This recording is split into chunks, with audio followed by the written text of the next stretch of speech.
Then I'm gonna start recording, and Gotcha. then we'll start.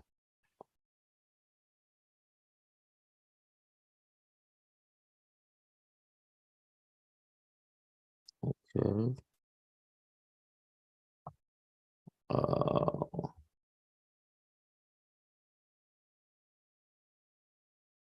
Uh, Welcome back, everybody. It's another week of your favorite new video podcast or video live stream, Fantasy Suckers. It's your boy, it's Johnny, and with my favorite fantasy expert, the Drunken Master Boxhead.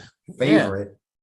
Yeah, because all the other people, they're just trying to come up with weird takes to shock people, and it's all. I don't like fabrication. We're real. You mean you don't want me to channel my inner Skip Bayless or Cow and Cowherd on this podcast? No. I mean, this is exactly I absolutely can't stand neither of those guys. So I know you can't, but they are entertaining, and they just take hard stances on things, which might be say we become our own version. I'm gonna start talking like Stephen A. And it was on how I say it's deplorable. It's all these nonsense. But we are in week 14. Yes, sir. We are in week 14. We got one more. Look. We got one more week of fantasy football before the playoffs hits. And I'm so sorry for putting a dent in your playoff hopes. Oh, really? I don't. Some things gonna have to fall for me, sir. I have no shot, but yeah, I know, but I'm gonna put other dents in other people's fantasy hopes. All right. Yeah. You shot me in both legs, and hopefully I would need to crawl somehow and have a lot of luck. Where were all those points those previous weeks? I mean, well, as you said, you maybe you jinx yourself. You're like, I always put in the wrong people, and this week you put in the right people and fucked me over. My guys didn't look. My team didn't perform. Also, I can't like Derrick Henry can't keep putting up 4 or 5 points. And if you are somebody that had Derrick Henry, and for me, it's just I'm just completely capped. I have Henry, I have Cooper Kupp. Cooper Kupp's out, and then Henry's not doing anything. So I know a lot of fantasy owners are frustrated with the output that Derrick Henry's having, especially as we're going. But usually, what goes on is he gets stronger as the year progresses. And that is true. As it gets colder, it's a little bit harder to hit Derrick Henry. So I mean, you gotta live out hope. I just wish you would give me a little extra points to. I mean, you had so many points this week. It'd been hard for me to catch up. But hey, man, that Browns defense was a last second ad, and I'm really happy that I did it.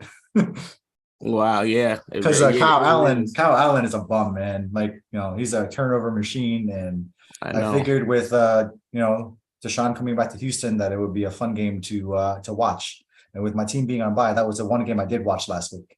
I mean, little did you know that they would have one of the better statistical games for defense in the entire for the entire year. Good for me. So I also made a lot of bets. We get to both play spoiler. So I mean, I still do have a chance, but yeah, like I would like me and playing all the Johnny, dominoes to fall. Not all those dominoes to fall. Not all the dominoes. It's like one. It's basically if it's one team to lose. Like if Debo or the Dobbs, like I have that's who I'm playing.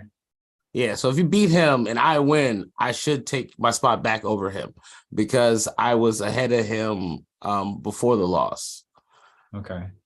So like I was ahead of him in the whatever the stats of the division, so that nonsense. You relying on me. I'm relying on you to win this week, so I will root for you. You whoop my ass. If I had won, like I'll have my own destiny. If I won and then won this week, like next week or whatever, I would, just be in. But like now it's like I need a few things to fall for me. But crazier things have happened. But hey, look, I can't even really make any noise. My team is not. They have this percentage thing on now on ESPN where it gives you in a column in the standings percentage or playoff percentage chance. I didn't notice that, but I'm looking at it and it says yeah. What's mine now? You are at 10%. Oh yeah, okay, I'm done. I was at like 60% like a week ago, 2 weeks Well, ago. I think you also need Appleseed to Yeah, lose but I because gotta beat he's. him. I'm playing him. Oh, you're playing him? Oh, so Yeah, you got a shot then. yeah. So I have to beat Devo and you have to beat Appleseed. Yeah, that's Well, what I'm there's two saying. Johnnies in our league, so I had to get I was getting confused on which Johnny you're talking about. Yeah. Ventura's out. Well, there's three Um, Johnnies in our league, including you. yeah, well, that is true. It's Johnny. Um, but it's Johnny on everything. It's Johnny reacts. It's Johnny that raps. It's Johnny that talks. It's Johnny that podcasts. It's Johnny that might fuck your bit over. But all right. So we 14. Another new injury. Jimmy Garoppolo goes down. Does that really nerf any of the skill positions for the 49ers? What do you think? What's your opinion? It doesn't. Well, there's two guys on the team that it doesn't necessarily nerf. Oh, at least one guaranteed that it doesn't nerf at all. I think from this point on, Christian McCaffrey is definitely buffed in this aspect because he's a good safety blanket for a young quarterback. Brock Purdy came in last week and he looked, decent. Looks decent. Like he looked like what Jimmy Garoppolo could do anyway. Yeah. So I'm not too worried about San Francisco's offense in that aspect. He's got a lot of weapons, and he's in the NFL for a reason, and he looked decent, semi-decent last week. And he's got he's facing off against Tampa Bay this week. Who I'm so mad on Monday Night Football came back in the last 4 minutes to win that game. Yeah, it was vintage vintage Tom goat Brady. right there. Yeah, vintage goat. But that Tampa Bay defense is not great. No, so it's not good. But against them, it could be they could have a decent game. I actually think that the Bucks could actually win that game. No, for sure they can win the game. Yeah, I'm hoping that they don't. But San Francisco's defense is going to really need to pull out all the stops to help their rookie quarterback out, Mr. Irrelevant. Yeah, man, absolutely.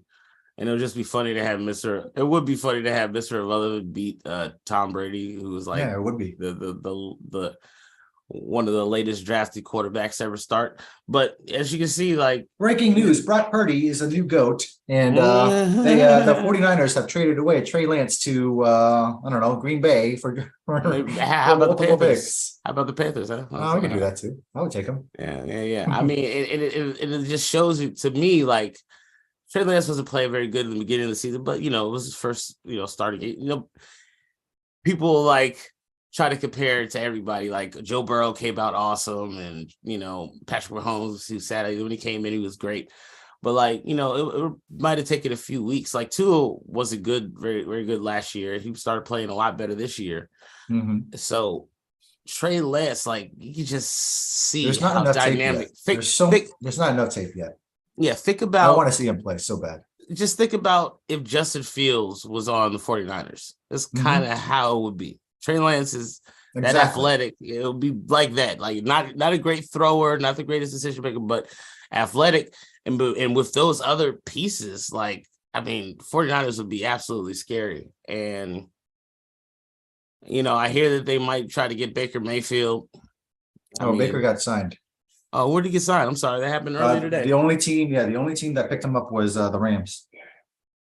The only team that put in a waiver claim. Really? Yeah, that's fine. Well, so and they said that he actually might start tomorrow night against the Raiders. Which, wow. Well, we'll see if he can get any of the playbook down. But I was saying with Brock Purdy or whatever, and any of the quarterbacks is that similar to say the Cowboys with Cooper Rush is in there. Their system is the whole system. They're going to be good regardless of the quarterback. Like the whole team is good. So that's what I want. For the Commanders, for the Redskins, when they that's how they won. People are like, oh, Taylor Heineke, how are we going to do with him? Like the Redskins won all three of the Super Bowls with three different quarterbacks. So like they had a great team around. It didn't matter who the quarterback was. They had good wide receivers, running backs, and a good defense, and one of the best lines. And it didn't matter who was in there. Unlike the Colts keep thinking if we bring in some new, some guy, it was a little bit of juice, he could put us over the hill. No. Like there, it's something to having a prolific type of offense. So I give it up for Shanahan, for them being able to do that. At the same time, his best friend, they beat the shit out of the Dolphins. Is it time to take a step back on Tua? No. Are we worried about the Dolphins at all? Not worried. I think it was just one game, and they played a pretty tough. They played the number team. one defense. Yeah. Defense. Tua had against a team like that, you got to take your shots. Every player has a bad game in some sort of fashion, whether it's throwing 2 or 3 picks, whether it's not throwing your normal 3 touchdowns, just like Patrick Mahomes did last week. It seems like the Bengals have his number because the Bengals have won 4 in a row, like in this series, 3 or 4 in a row. Yeah, they've only played 3, I think. So but it's just matchups, histories. It is matchups. It is matchups. And so I'm not worried. So who do we have on bye this week? We got the Bears and the Commanders. I think there's only 2 on bye. Oh, there's 6 on bye. It's the last bye week, right? Yeah, so I'm like, there more. I thought it was 2. I guess that was 2 last week. We got Atlanta, Chicago, Green Bay, Indianapolis, New Orleans, and Washington, all on bye. Oh wow! Last bye of the season. You can put so many teams on there.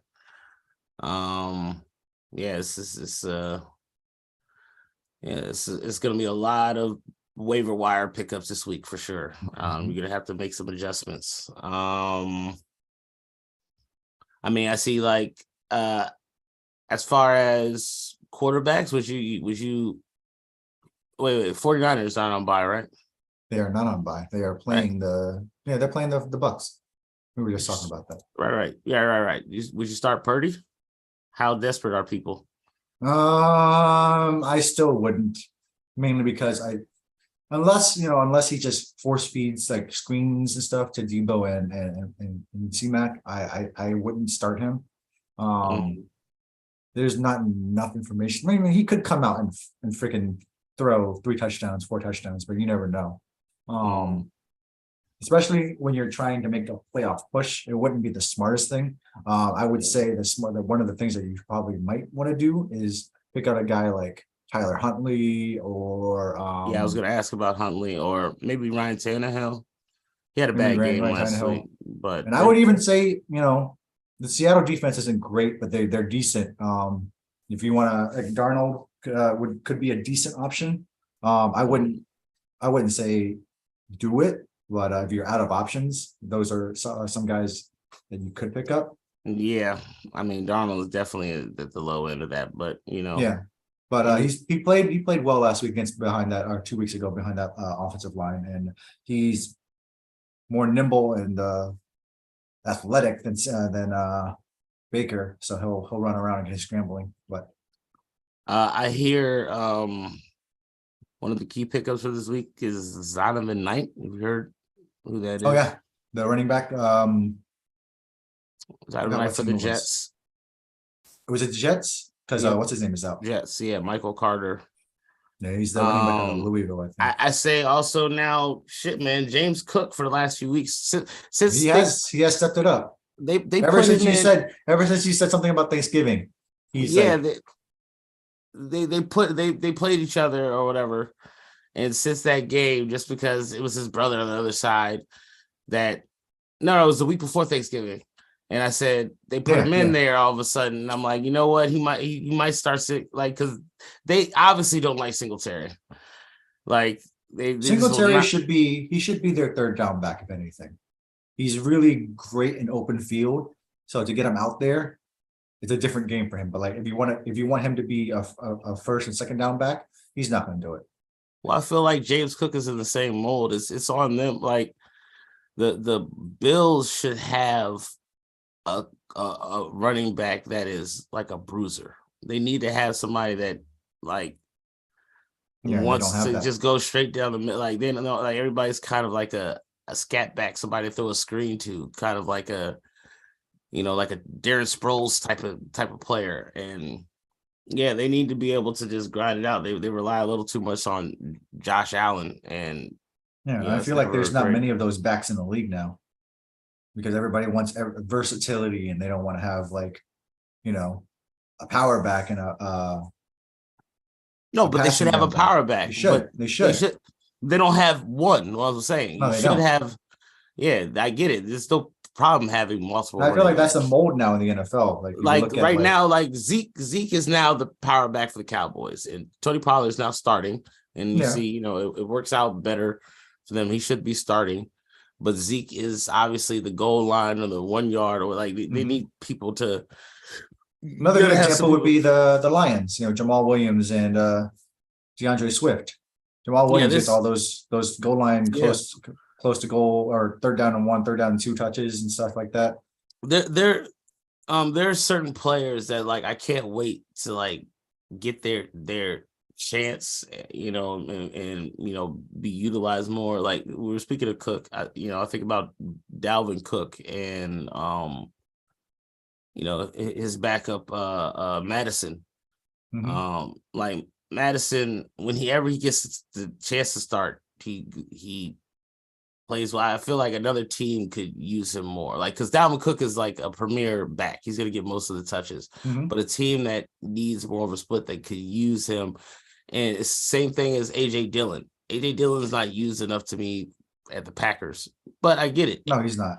Aaron Jones is amazing. He's a great running back. Like he could pretty much do everything. So, it's hard to get AJ. He's kind of just a handcuff, and it's kind of annoying to be. I guess if you're a player, to be a handcuff when you could be a starter. At one point, Derrick Henry was a handcuff.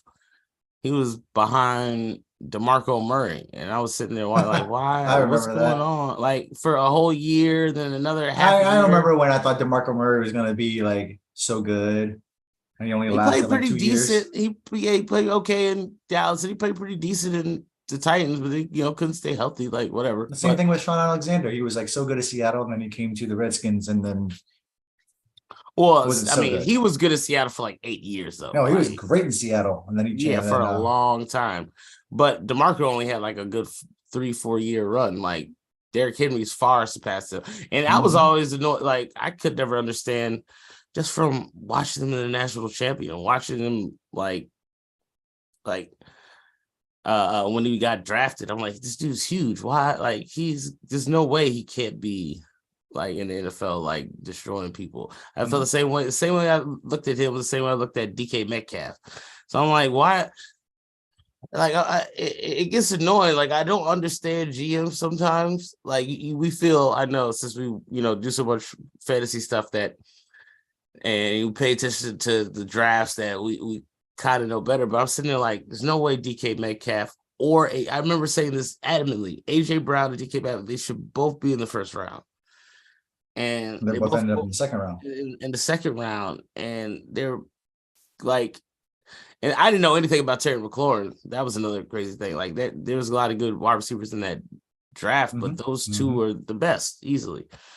And you just look at them like these physicals, but like how do you just not take your chance on that? So, and I told people that AJ Brown was going to be better than DK. They didn't believe me either, because I was like, he just runs better routes. He's a better receiver all around. DK he's fucking crazy, but I digress.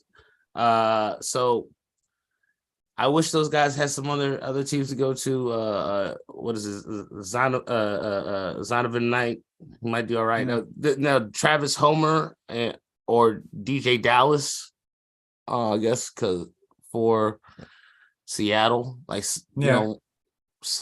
but I wouldn't pick either of those guys up. They're really, I mean, you wouldn't if there weren't 6 teams on a bye.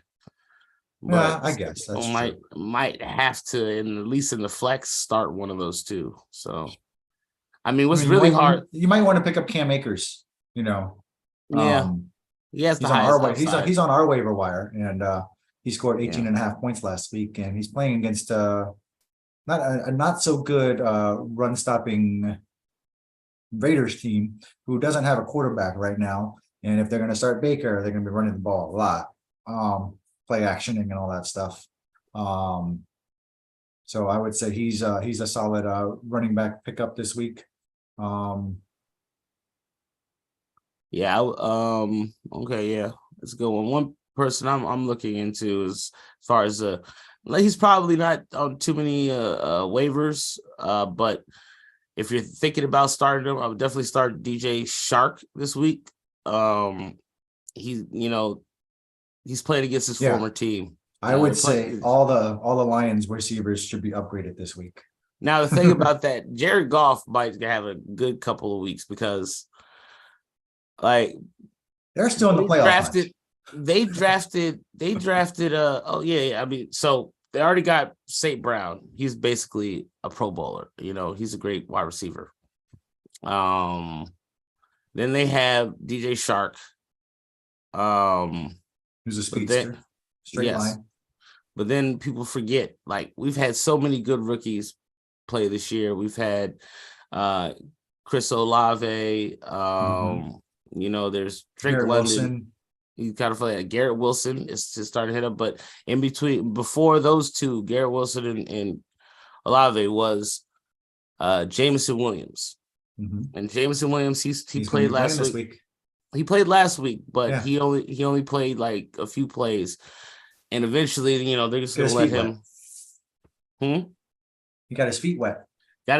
So as the year goes on, I assume he's gonna, these rookie wide receivers it's so crazy how important wide receivers now are and how good they are in college right now. How important, if you look at from Justin Jefferson's class up until now, like every wide receiver that's been in the first and second round it's so deep. It's ridiculous. They've changed, the game. Like usually there'd be the veterans. Like it's just hard to even say DeAndre Hopkins is best wide receiver anymore. Like no, it is hard to say that. Jamar Chase. What about it? Like it's like there's so many studs in the last like 3 or 4 years, wide receivers that have come out. It's ridiculous. It's never happened before. I've never seen this. To me, that's what you need to do. Pick on the wide receivers. I hope Jahan Dotson, who had another touchdown last week. He started off the year really strong. And just his injuries. Yeah, he got injured. He was out. He got injured for 4 weeks, and then this was his first week back, and he got another touchdown. So I think he has 4 or 5 on the year. So I think he's good too. I still don't know if he's going to be as good as Olave. We couldn't have got Garrett was before Olave, Jameson, Drake London, I believe. I'll say this: after this, you're pretty much stuck. You once you get to the playoffs, you really can't be scouring the waiver wire. Like you really have to have a set team. So you're not really keeping anybody from the Falcons going forward. It's a possibility Mariota will probably be benched for Desmond Ridder. No, as long as they're still in the playoff hunt, they won't do that. But as long as the NFC South remains competitive, it's going to be hard for them to bench Mariota. Just like I don't know. They could lose. Yeah, the Bucks could lose 2 games in a row, and then the Falcons could win, and they're back in it. So, it is crazy how bad it is. Because I was looking at the Bucks schedule earlier, and they have a pretty tough schedule remaining, as they have the 49ers this week. They got the Bengals the week after, and then they got us, and then they also got I think the Falcons once, and they got another team. I think they got the Ravens. I can't even remember. But their schedule is not doing them any favors. Yeah. Well, all right. Well, let's get to these games, man. All right. Or any other wide receivers you think are worth picking up this week? I'm looking through the list right now, and I don't really see any. Maybe I don't know.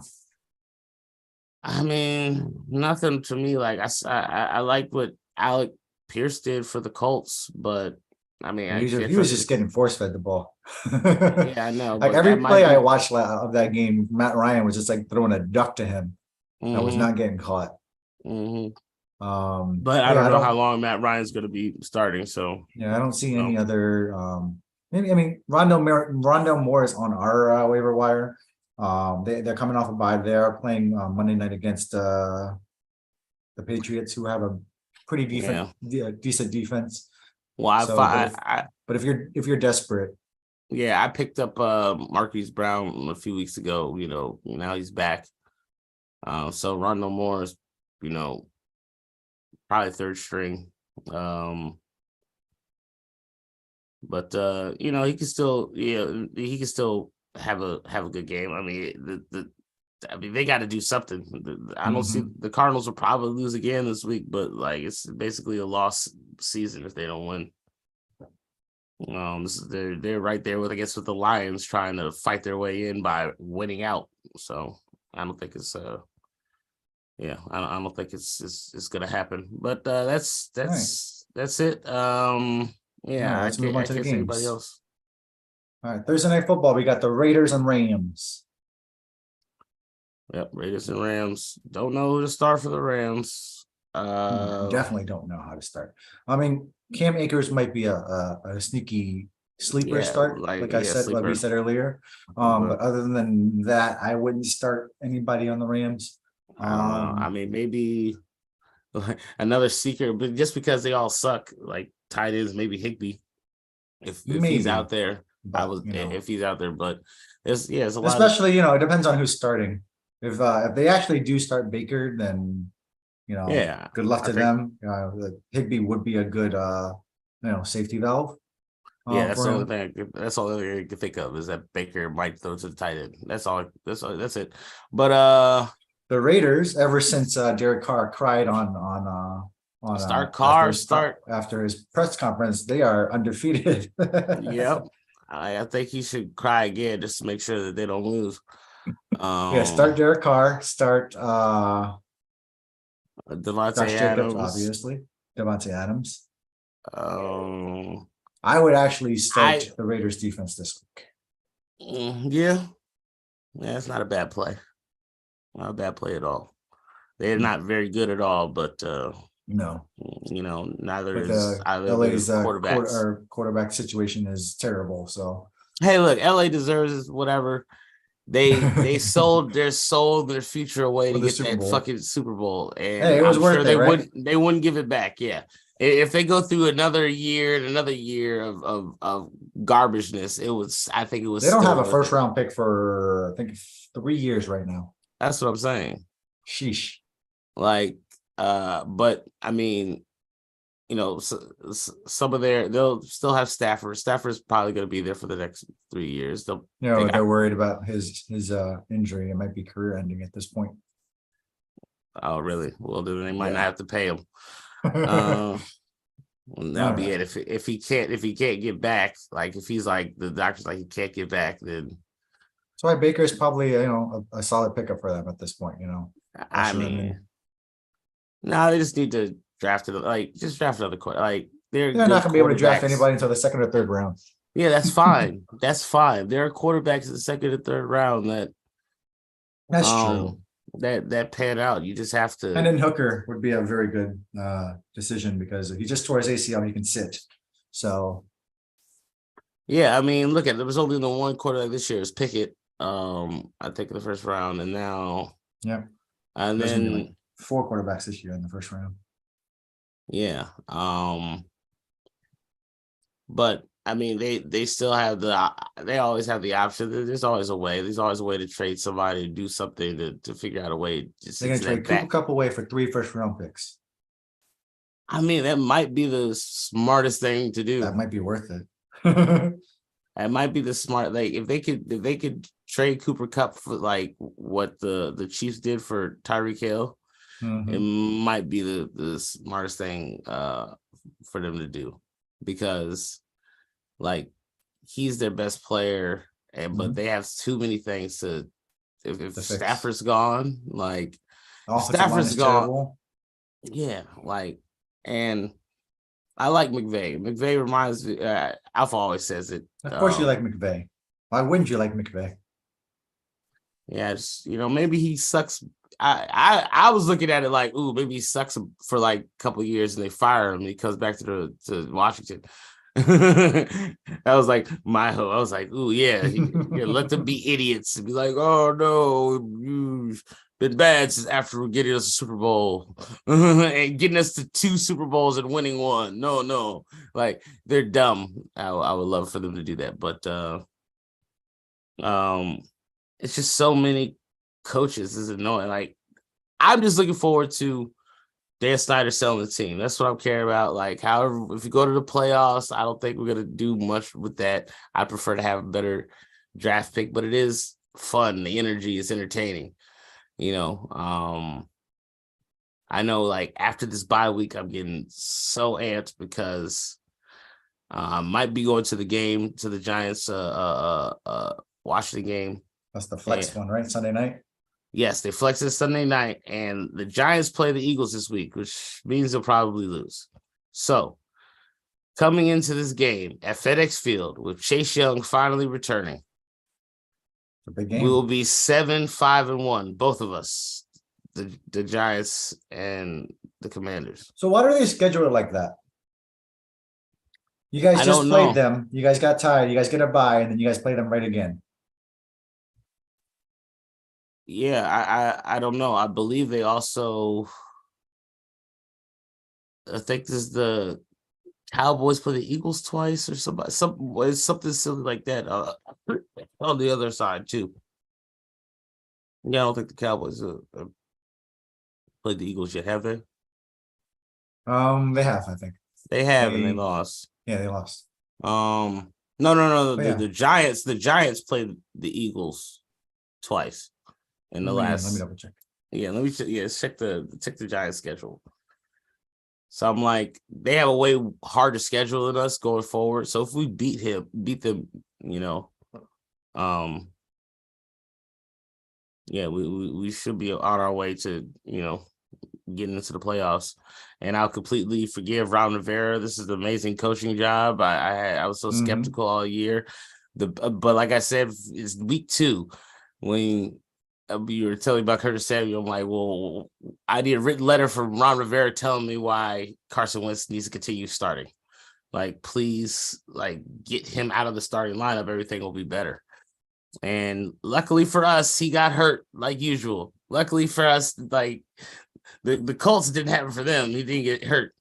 But for us, this year, finally, like normal, Carson Wentz got his dumbass hurt, and it turned out for the better. So this is what I wanted, and this is why I hate this shit too, because all I wanted was, like, when we get Carson Wentz, we still have to pay him $30 million fucking dollars, $27 million. I don't know why you guys made that. We could have just kept Heineke and got shit around. Like, you use that $27 million for another lineman or another defensive. Like, we lost William Jackson. That's kind of, he didn't want to play for us anymore. But like other things that could have helped, like $27 million, you could get Tyreek Hill or fucking AJ Brown. Like, we could have. I mean, we didn't have the draft picks or whatever. But it's a lot of money that I would have rather just not even spent. If it's like, yeah, we didn't need to do it. We could have just gone with Heineke, and we might have had the same record. We might have one more victory. But when Taylor got in there, we were 1-4 or 2-4. Yeah, you guys are currently the hottest team in the NFL. I think you guys have only lost one game in that span that he's been in. Yeah, that Heineke's been in. We lost to the Vikings, and then we had a 17-point lead on the Vikings. So, like, yeah, he should be undefeated, and we tied. He still hasn't lost yet since in the last 5 games. We won 5 games in a row, then tied. But all right, next game. So wait, before the Giants play obviously the Eagles this week, and they also close out the season with them. So within a 5-week span. Right. So they play. Yeah. So the Giants play the Eagles. So they play us twice and the Eagles twice in like a 6-week span. Yeah. That's 4. Yours is weird though, because you guys play the Giants basically back to back, but you guys have a bye sandwich. We have a bye, yeah. So it's all right. It's weird so why they did that. On to the ones. We got the Jets and the Bills. That's gonna be a fun game. I think the Jets won the first matchup. So the Bills gonna be looking for revenge. The Jets gonna be starting Mike White. Garrett Wilson has been popping off, obviously. Yeah. So I definitely start him. I wish I would have kept. I wish I kept him. I got Christian Watson. Look, I'm glad for him. I wish I kept him. I should have got. I drafted him. And I dropped him after like 4 or 5 weeks of being inept behind Zach Wilson and Joe Flacco. Yeah. Well, all he needed was Mike White. Well. He played well with Flacco, actually. Oh yeah, he played like 1 or 2 games with him, but then Zach Flacco had like 400 yards passing like the first couple of games. Like he played really well, and then when Zach Wilson came in, it just all went down. Everything went bad. It's because Zach Wilson's trash. Yeah, he's completely trash, and he honestly might. I mean, he'll probably play and start again, but like. It seems, as who's the guy said last week? It seems like Josh Rosen again. So, yep. Anybody else on the Jets you would start? Yeah, maybe the running back. I mean, you start James Robinson and Zonovan. What's his face again? I forget his name. Knight. Zonovan Knight. Well, Michael Carter looks like he's gonna be playing this week too. Said he might play, yeah. So I don't know. Just James Robinson. James Robinson is clearly the number one. The Bills side, Corey Davis, maybe. Yeah, Corey Davis might actually be a good start too, alongside flex. Yeah. On the Bills side, I would only start Josh Allen and Stephon Diggs, the normal. I would downgrade the other wide receivers because Jets defense is actually really good. Pretty good. They're top 10 pass defense. So it should be a low scoring game. It actually could be. I wouldn't be surprised if it was an upset, even with Mike White. I wouldn't be surprised at all. The Jets are a good team, and because the only thing that they're missing is good quarterback play. And it's a divisional rival. It's possible. I think the Jets could actually beat the Bills. I think it's gonna be a solid game. I don't know if you have to start Singletary or James Cook. To me, they're basically the same. They're gonna get you about 10 to a dozen points, and maybe 7. But there's a lot of good games this week. Yeah. Hey, give me 1 second, man. All right.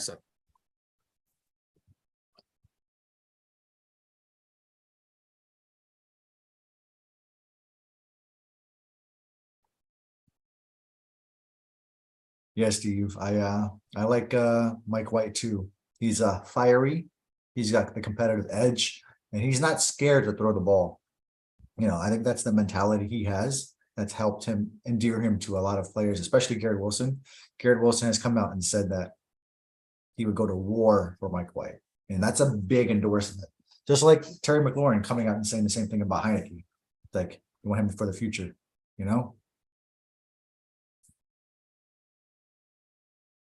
Yeah. So we were on the Bills. I wouldn't start anybody other than Josh Allen and Stephon Diggs. Like Stephon Diggs, I'm still even like hesitating, but because he's going to be matched up against Sauce. But I don't want to give Sauce too much credit just yet because he's a rookie, but he has been solid and probably the top rookie so far defensively in this draft. He's literally like locked down already. I think I called that. That was on my other podcast. I said, like, he's gonna be the best player in the draft. Like they seem like they just redrafted. Revis. Yep. Yeah. It's like, yeah, he like there's Sauce Island, and you don't want to get sticky over there. You want to get sticky. Get caught in the sauce. Yeah, he's playing like this as a rookie. And he missed the first few weeks, I believe, injured. Mm-hmm. And after he came in, the Jets went on a win. Like that's when you know you're good. Like just one player could come and they could change the whole defense. He takes away half of the field by himself. Yeah, so like the Steelers, like when TJ Watt was gone, you could see like their defense, the difference, like yes, completely different. I guarantee if Marcus Parsons is gone from the Cowboys, but that's what makes me so anxious about the Commanders. Like if Chase Young comes back and he's that pedigree and he's supposed to be like a Nick Bosa or TJ Watt, like I'm not saying Aaron Donald, that's a little crazy, but he's supposed to be in that mold, in that vein, and this defensive line is already ridiculous. I can't wait till like finally when he gets back. I know it's going to take a few weeks. Probably takes a little bit. I feel like it's a little different for a defensive player as opposed to an offensive like it took Michael Gallup like 8 weeks to get back. Mm-hmm. It takes you some time and playing. And right now, Chris Godwin, as we have been champion for the last few weeks, like he seems to be fully back from his injury. Curtis Samuel seems to be like he's fully back from his injury, but he needs a little better quarterback play to get him the fucking ball. But that's what I'm hoping Heineke learned through this game at the Giants, that on that last drive he started it by hitting Terry McLaurin, then he hit Samuels twice, and then they scored a touchdown with Dotson. He's got 3 good receivers, and he needs to utilize them. So who else is 1 o'clock after? We got the Browns and the Bengals. Another solid game. I might start the Bengals defense. Like Cleveland's defense is not going to do what they did to the Bengals. No, they're not. They're not. I expect this to be more on the higher scoring end, though. Like higher scoring than the Bills, than when they played the Chiefs last week. But is Deshaun Watson going to be? Oh, he was rusty last week. He was definitely rusty. Is he going to be less rusty this week? I assume he will, but I also assume that they will be running it down the throat of Cincinnati's defense with Chubb and Kareem Hunt. Yeah, it's a very important game for Cleveland. Who else would you start? Like start Peoples-Jones or something? I don't know. I would start Amari, obviously. Like it's so crazy. Like they're like, all right, Deshaun Watson, come here. Let's get rid of they have Amari Cooper. I would start Amari. I would start Deshaun this week. Even after the struggles of last week. The Texans defense is not bad. Cincinnati's defense is decent, but it's not great either. But they managed to find ways to shut down Mahomes last week. But I feel like they're going to game plan better. Cleveland will. And Chubb will be super involved. So I would start Chubb. I would start Deshaun. I would start Amari. And is Njoku back this week? I don't know. He was out last week. I don't know. They don't have Hooper anymore. Who's their other tight end? I don't know who their other tight end is. Njoku is questionable. Did he practice today?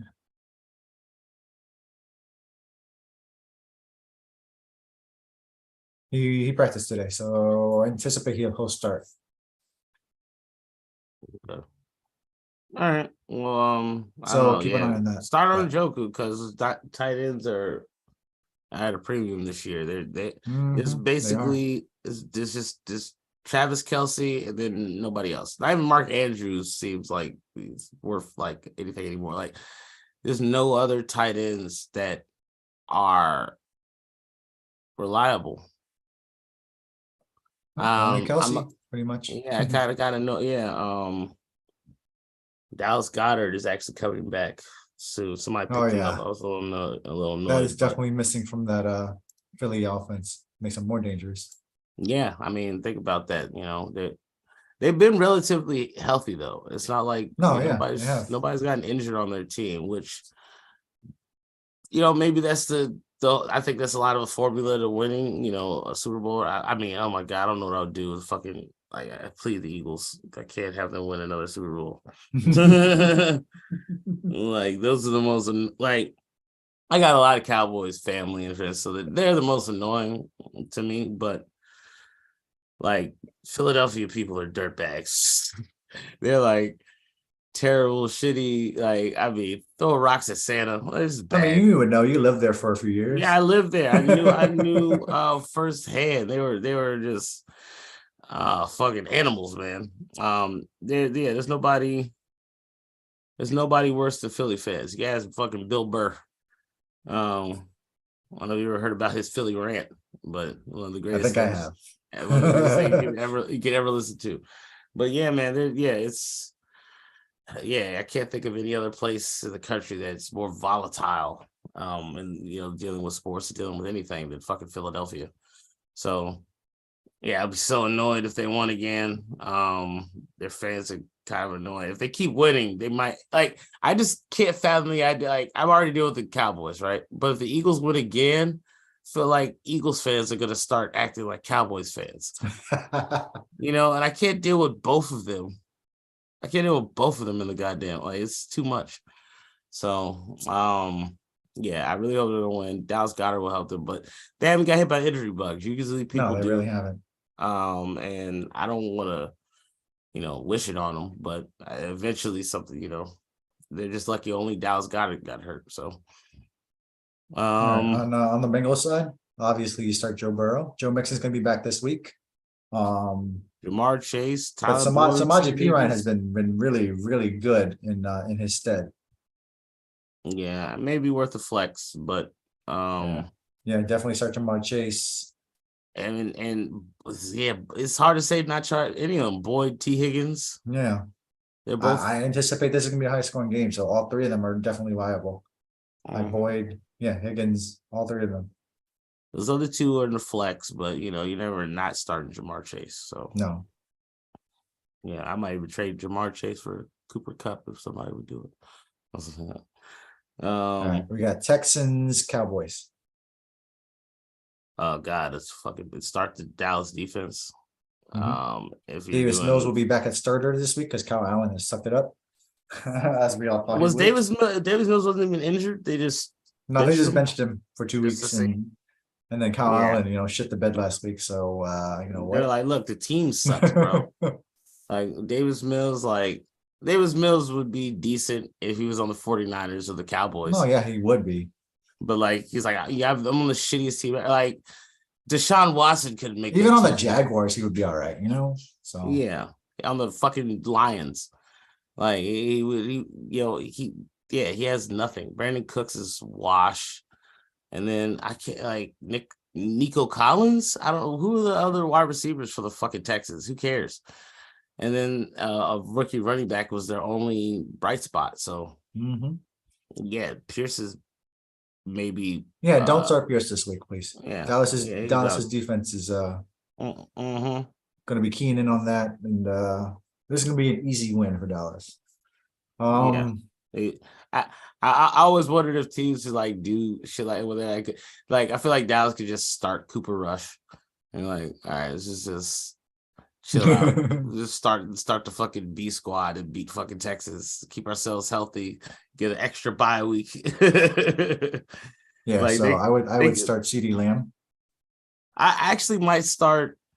I was saying let's start Zeke and Pollard. No, I'll start Gallup. Shoot, but I might actually start the third running back, Davis, because they might start beating him so horribly that they bring him in. And he scored a touchdown last week as well, the third, because they're not gonna pound Zeke if they don't need to. They really, really want Zeke to be healthy. So if they don't need to, they would rather put Miles on Tony Pollard than Zeke. So at a certain point, if the game's already secured, they're gonna put in the third running back. I think Davis is a sneaky flex pick, especially if you're playing DFS. Like I wouldn't put my money on it, especially this deep into the season. Fantasy playoffs on the line. Some leagues fantasy playoffs might work. You heard what I said. I heard what I said. I said I might put him in a DFS in like just a DFS in your flex position, because he has to be nothing. He has to be cheap as hell, and you can put more into I guess that makes sense too. Yeah, like he has to be like the bare minimum of like to put onto your fucking roster. He probably is cost less than a kicker, so you can put two good, you get a secondary, another good wide receiver or another running back for that. So that'd be the only thing I would say for that. I was just saying my sleeper. Would you start Dak this week? I mean, I anticipate it's gonna be a black blowout, so I don't know. I feel like you kind of have to, but you see what Watson did nothing, and they beat the shit out of them. So, I mean, I don't know, because all the touchdowns might be running. They might just hand the ball off, and it might be like 30 yards into the end zone. So they're gonna get the ball to CD. You kind of got to start Dak. I think there's 6 teams off. I don't know how many other Dak might be your backup. More than likely, you have to start him. But I wouldn't be like ecstatic about it. I wouldn't put him even like, I think Derek Carr might have more fucking points than him this week. Geno Smith will probably have more points than him this week. So no, Geno won't. I guarantee you that. Will they playing the Niners? No, they're playing us. Oh, shut up. We're shutting down one of them, right? All right. You think okay. We're shutting down one of them wide receivers. All right. You're gonna shut them down. Well, fine. Start the Panthers defense. All right, continue.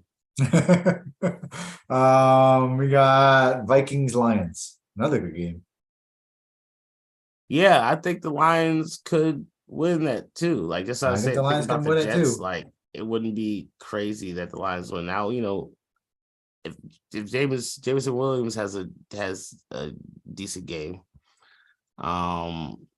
They have 3 really good wide receivers, and Jared Goff isn't horrible. He knows how to win games. The game is in Detroit, and he fares well playing indoors. They have a bad defense, but they do have a bad defense. But Kirk Cousins is also prone to making mistakes. Absolutely. I mean, it's because I don't think Kirk Cousins is so much better than Jared Goff. That is plausible. So, yeah, the Vikings to me every week are on upset alert. They're too good. They won too many games. They're always on upset alert because they could always lose, and I wouldn't be surprised. They keep winning somehow, but if they lost, well, okay, yeah, it's Kirk Cousins. He did some stupid shit.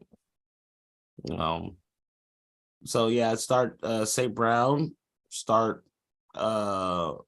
Swift Williams, Chark. No, wait. Yeah, I would start Chark. It's the Lions versus the Vikings. Literally all Lions wide receivers get an upgrade this week. All of them. Okay. It's gonna be freaking high scoring. Yeah. All right. Jared Goff is a sneaky sleeper start this week if you have him. I think if you have him, you should probably start him. I don't know. Like the only people you don't bench is Mahomes, Jalen Hurts, Josh Allen. Burrow, Justin Fields. Just Fields, but he's on a bye. And then maybe Herbert. That's about it. I don't even know. Herbert's a maybe. Herbert's not I'm gonna start every week. I can tell you that. No. I know you have him. That's what I'm saying. That's what I said. But I think it's only that because half of the season, most of his wide receivers have been injured. So he's definitely been nerfed. Like if AJ Brown and Devontae Smith go down for the Eagles, how good are they gonna be? Yeah, that's a good point. Yeah, like how good is Jalen Hurts really? If like those two are both gone. How good is Tua without Exactly. Tyreek and how good is Geno Smith without Lockett and Metcalf? Better than Russell Wilson either way. Yeah. Goddamn Denver Broncos and it just got Geno Smith, kept all that draft equity and money. Smart. I know, man. Yeah, all right, for the Vikings, you start Justin Jefferson, you start Kirk, obviously, even with his interception prone throwing ass. Yeah, you still gotta start him because start Dalvin. It's the Lions defense. Do you start Thielen? I might in a flex, like I might. Yeah, I would flex start him.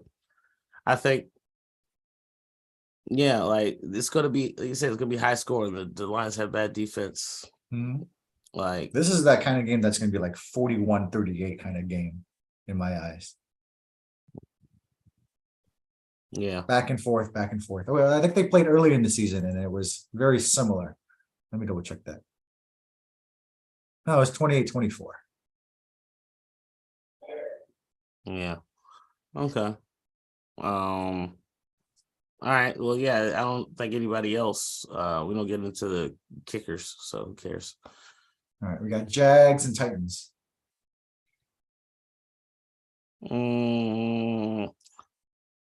Start Trevor Lawrence. I guess Christian Kirk. Yeah, I would start both of them. ETN, I don't know. Is ETN playing? I think he's injured, isn't he? Is he injured? I'm gonna double check real quick.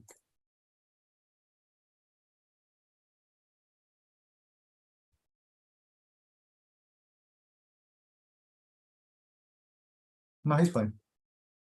Okay. You got no question marks on him right now. All right.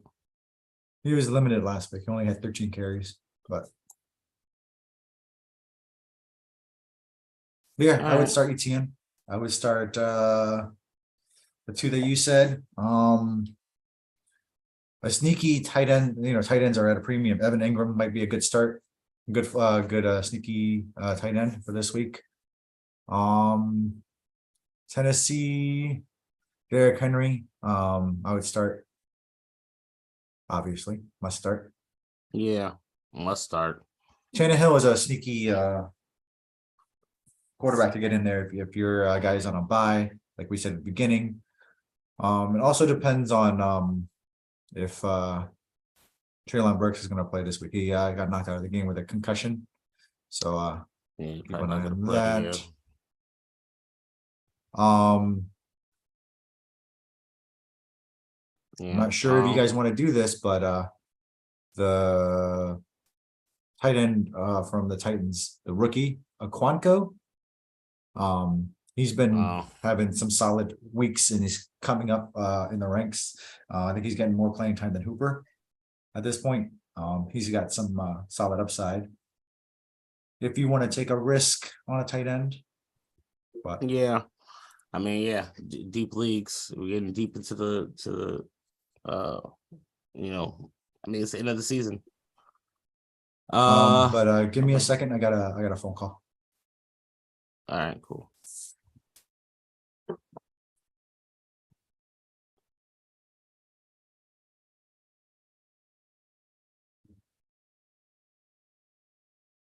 Well,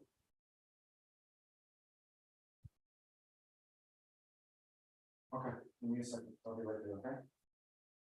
Okay. Bye.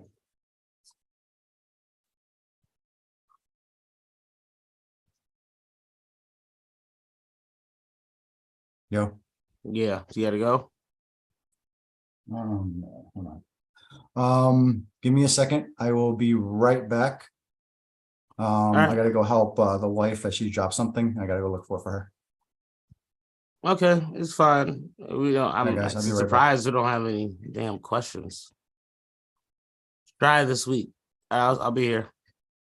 I'll wait a few minutes. I might go smoke soon.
My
bad, man. I'm back. Give me 2 seconds.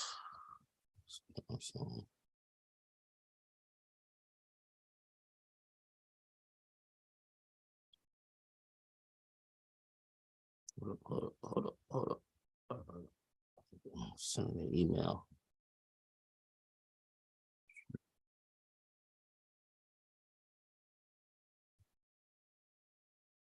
Why is my source not working now?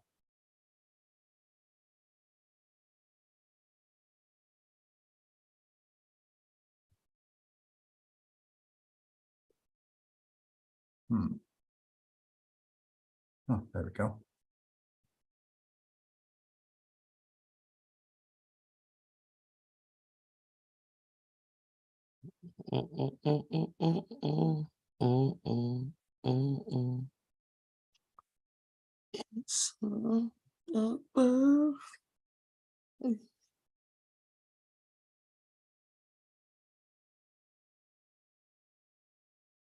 All right. All right, so we were just on the Jaguars,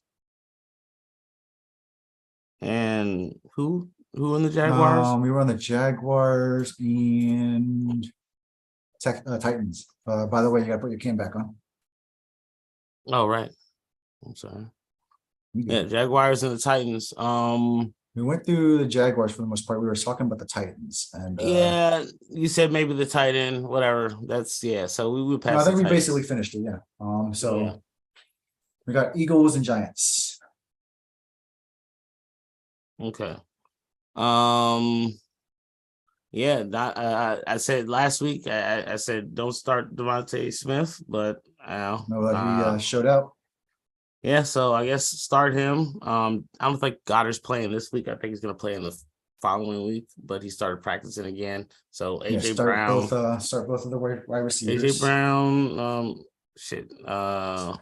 maybe even Devontae Smith, maybe even Quez Watkins, because look, the Giants Commanders get it's so funny how they're deficient in different ways. They tied because they're so equal, partially they're decent teams. Basically, they're not good teams, but they're serviceable. But the Giants were missing and will still be missing their top two cornerbacks.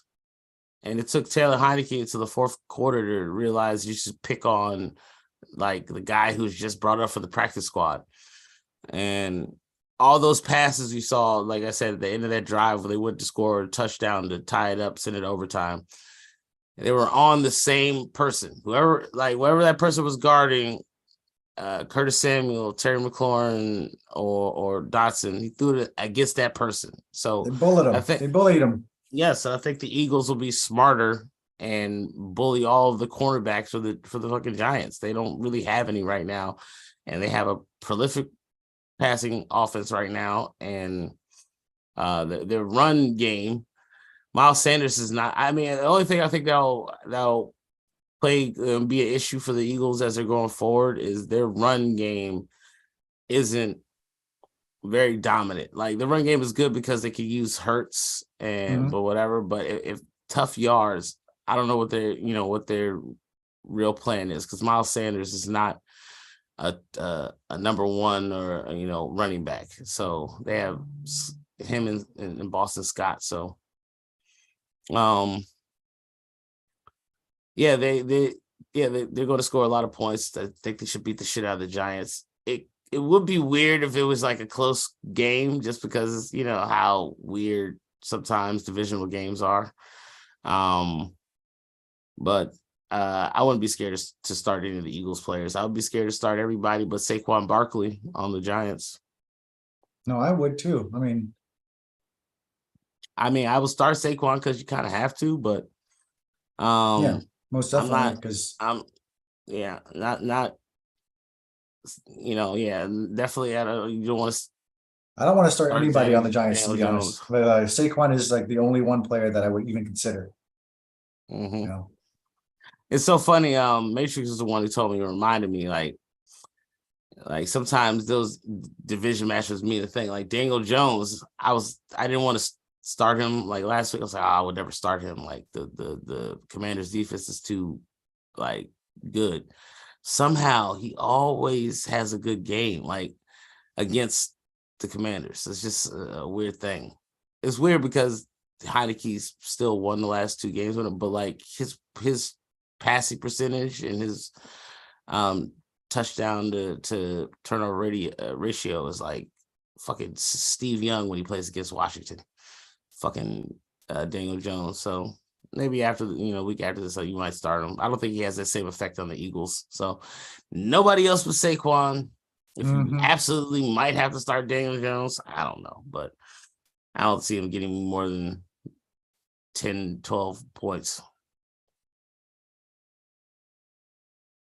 Probably mostly with his legs, to be honest with you. But yeah, he's pretty quick. All right, the last of the ones, we got the Ravens and the Steelers. Okay. It's gonna be a low scoring game. Very low scoring game. I'm starting to like Pickett. I'm liking what the Steelers have been doing recently. They've been doing my team a lot of favors by defeating NFC South foes, but their defense has been, really good since TJ Watt came back. Kenny Pickett has been improving every week. His proving he should have been starting from the beginning. Yes, he should have been starting from the beginning. Was Mitchell Trubisky there, like to do? They wasted their money on Mitchell. Yeah, it was a waste. Like I think they needed it to whatever, but they could have just kept he only $10 million, so they could have kept him and just kept him as a backup in case there was something like going on with Pickett. But they should have just started Pickett. I don't know why they just started. They should have, and I honestly can say that I was wrong about him. I didn't think that he would do very good in the NFL, but the Steelers are probably the perfect team for him to be in that situation, with a good defense, a good running back, and a young core, a good coach, a young core of wide receivers and tight ends that he can build around and build rapport with. So I think the Steelers are going to win this game. And now, same thing with this. I don't know what's going on with the AFC North, like where the Steelers and the Ravens are they're just so like steadfast on being like old school football. Like they will not get rid of Greg Roman in Baltimore, and I forget who the coordinator is and for the Steelers, but it's so old school. Like they have not changed anything. There's no movement before. Like it's that's what happens though when you're a team that has so much stability and success. You don't want to change it up. The Steelers haven't had a losing season under Tomlin yet until maybe this year might be their first with some growing pains. But no, if it ain't broke for the most part, you don't fix it. But most of Baltimore's success has come from Lamar Jackson's ad-libbing plays, which he hasn't done very much of this year. Is Greg Roman really the catalyst behind their offense? I don't think so.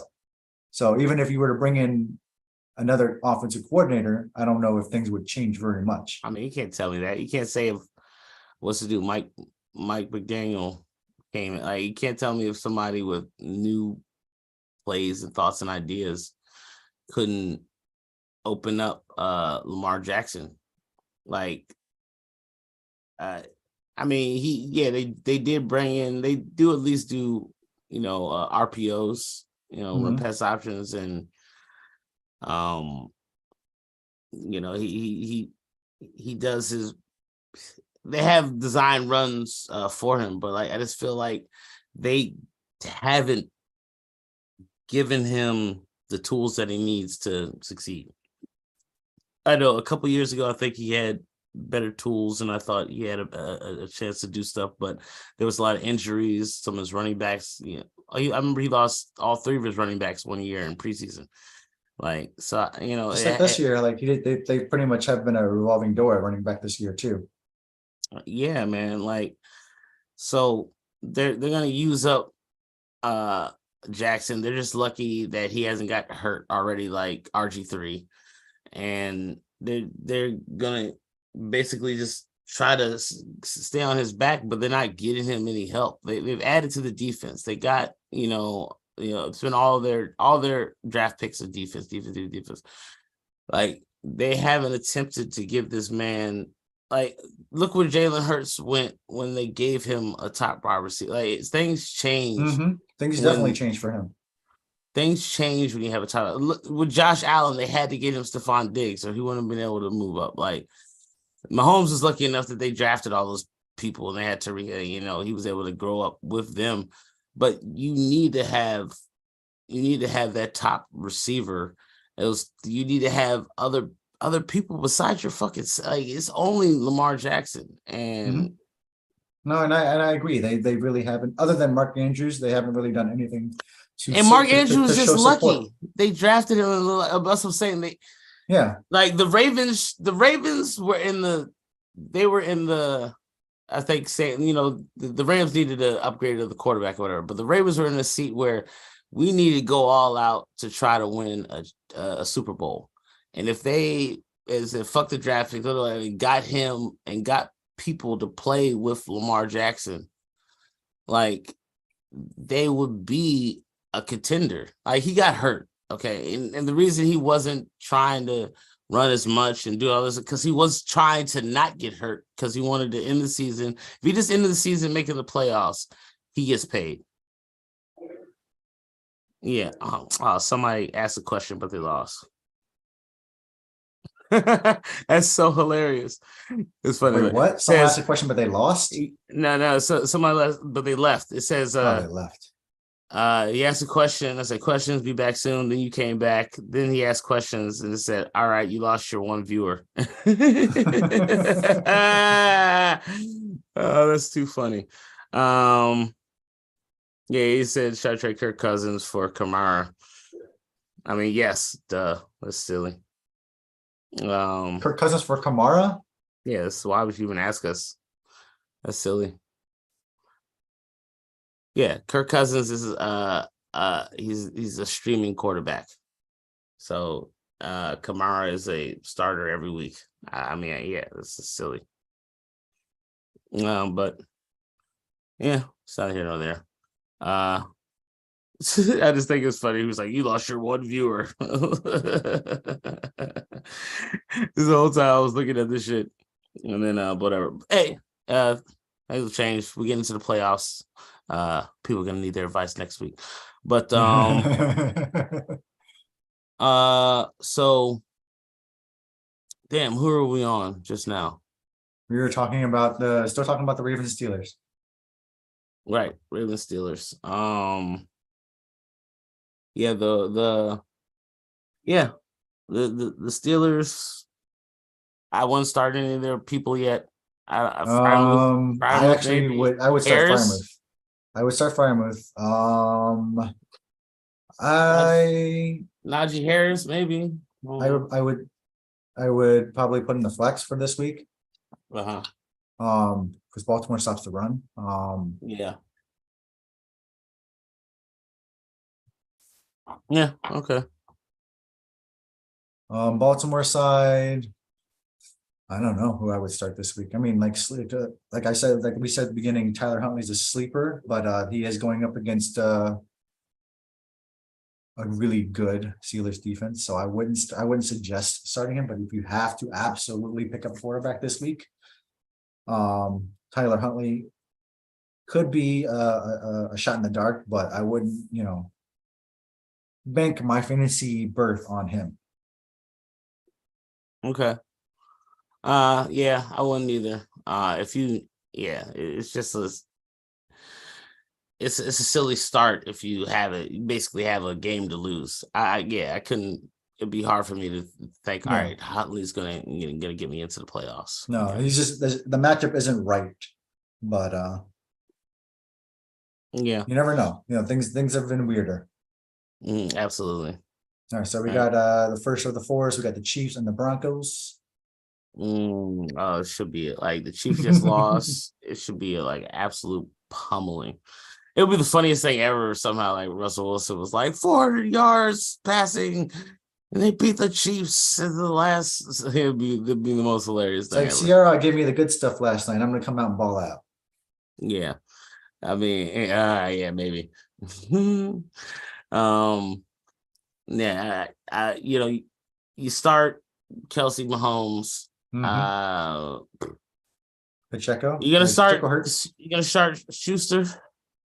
I am not going to start Schuster this week. Didn't think so. No starts. I actually, I don't know if I would suggest starting anybody other than Kelsey, receiving ball wise. So yeah, Kadarius Toney's back. They got Valdez Scantling. It's just it's just Mahomes and Kelsey. Maybe Pacheco. Yeah, I would probably start Pacheco in the flex. Flex, yeah, for sure. Denver, don't start nobody. Yeah, don't start anybody. Don't start nobody. Sad. Maybe the kicker. They might score some points. Yeah, maybe McManus. Maybe he'll put up 20 points like the Steelers kicker did for me last week. Yeah. Yeah, because the Chiefs' defense is not that awesome, but I don't think the Broncos are going to move the ball great. So yeah, that's it on that. That's the one kicker advice you guys get this week. Start McManus. Start McManus. All right, we got the Bucks and the Niners. Okay. McCaffrey, Debo. That's it. Like Kittle wasn't doing anything. Yeah, Kittle's you kind of gotta do it because as we said, there's because tight ends suck. Yeah, tight ends suck. So I guess start him too. But Ayuk probably back to the bench. Temper your expectations because it is Brock Purdy at quarterback. Yeah, so Ayuk maybe not. I almost think it'll be somebody else, like the third, like whoever Purdy whoever he practices with. Yeah, like it'd be some guy like that we would pay attention Jawan to. Jones, whatever. Maybe. Yeah, maybe something silly like that, but just the normal suspects, just Debo and McCaffrey, Kittle, like I said. So, and then they're playing. I'm sorry, who again? The Bucks. Right, Bucks. Godwin. Again, temper your expectations against. Yeah, they're playing. It's number one defense. So I don't want to start Tom Brady. Like that's what I'm saying. I got Tom Brady. You kind of have to start Tom Brady, mainly because there's not it's hard not to at this point, and he has been clutch over the last few weeks. I hate it. But you never know. Tommy Brady, young 44-year-old. He rises to the occasion. He's gonna give me 15 points for sure. Like that's what he always does. He gives you 15 to maybe 20, but I'm never gonna get those big points back. No. Yeah, tried and true, right? So, I'm thinking I might start Tannehill. Because I might start Tannehill over fucking Brady. We said that would be a good start this week. So a decent, just because I think Tannehill have two horrible weeks like that. He's a streaky guy. He deserves to be a starter in the National Football League, but he's questionable. Like you said, Treylon Burks is probably questionable too. So I mean, his targets are. Yes, kind of sad. It's almost making me think I might have to start Huntley. The only other person I see that is intriguing, which is the silliest thing ever. Like I can't even fathom really. Yeah, I can't start Mac Jones. The Arizona Cardinals defense is so horrible. Like Mac Jones had 24 points against the Vikings defense 2 weeks ago, but. You never know. You never know. I mean, I feel like I might start him over Huntley. At least Mac Jones is supposed to be the starter. It's just a whole sad little thing. All right, we got 3 more games on the docket. The last of the 4s is Panthers Seahawks. Like I said earlier, I vouch for causing. You're gonna start the Panthers defense. I would vouch for the Panthers defense to cause some issues with Geno Smith. Geno is going to throw at least 2 picks in this game. Yeah. I mean, I don't see him saying like he's going to definitely throw two. He hasn't had horrible games like that. So, I mean, I start Metcalf and maybe even Tyler Lockett. I mean, out of the two, you have a lot more respect for your defense than I do. I would say that Lockett would be the better start against us. JC Horn has been locked down on the number one receiver. Usually he shadows them. Sometimes he won't shadow, and then DK will get his numbers. But he has been a top, I think a top 5 corner in man-to-man defense per PFF ratings this year. JC Horn, that guy you would trade for Justin Fields in the second. I still think that Justin Fields should have been the pick, but I like me some JC Horn. I'm not gonna lie about that. It's a double-edged sword. Like which one would take us where we want to get. The offense would be so much better with Justin Fields, obviously, but the defense would be so much worse without JC Horn too. So it's just simple. Y'all wanted to go the route of, say, the 49ers. Like the 49ers don't spend a lot on their, like, as far as draft picks and investments, they'll spend a lot on their offense. And when you were trading people and moving stuff around, like, people wanted your defensive players. I was like, fuck that. You traded McCaffrey. DJ Moore was on the goddamn trading block. Yeah, the Packers offered us a first round pick for him for DJ, and we still said no. I wouldn't. I mean, I do really like DJ Moore. He's the number one. He can stay at number one. But you have to pay the paying of him, or like just saying what I've said about the wide receivers earlier and the last few years. Yeah, you're absolutely correct. They're so stacked. You can get some. I think Treylon Burks. He's not AJ Brown, but he might be in 3 years. Like, I like Treylon Burks. Yeah, he's a big, solid, physical receiver, but he needs to stay healthy. So, yeah. So, number one is a pretty good thing, and I might do that because DJ Moore, it's like you're wasting part of his career. Like, you got to get him a quarterback. You either got to get him a good enough quarterback. Every year has been a new quarterback in his career, and he's managed to get over 1,000 every year. Yeah, like Terry McLaurin. So he's exactly like Terry McLaurin. Terry McLaurin at a starting quarterback to begin every year. Last year, it wasn't even supposed to be Taylor Heineke. Ryan Fitzpatrick got injured. And this year it was Carson Wentz. Taylor Heineke's back in. And he has the most rapport with him because he's the quarterback he's played the most games with. That's fucking ridiculous. And still, he's had more than 65 receptions and over 900 yards every season. Yeah, and it's not like Heineke's been lighting up the box scores or Absolutely not. But he's I think he might be one of the best route running receivers in the league. Terry McLaurin. He doesn't always come down with like 50-50 balls. Like, it's not the greatest thing, but he gets the fuck open. So that he does. Yeah. All right. So yeah. I don't know. I'm not starting DJ Moore. Yeah. Are you starting DJ Moore? I'm not starting. I don't have DJ Moore, but I would start DJ Moore. DJ Moore.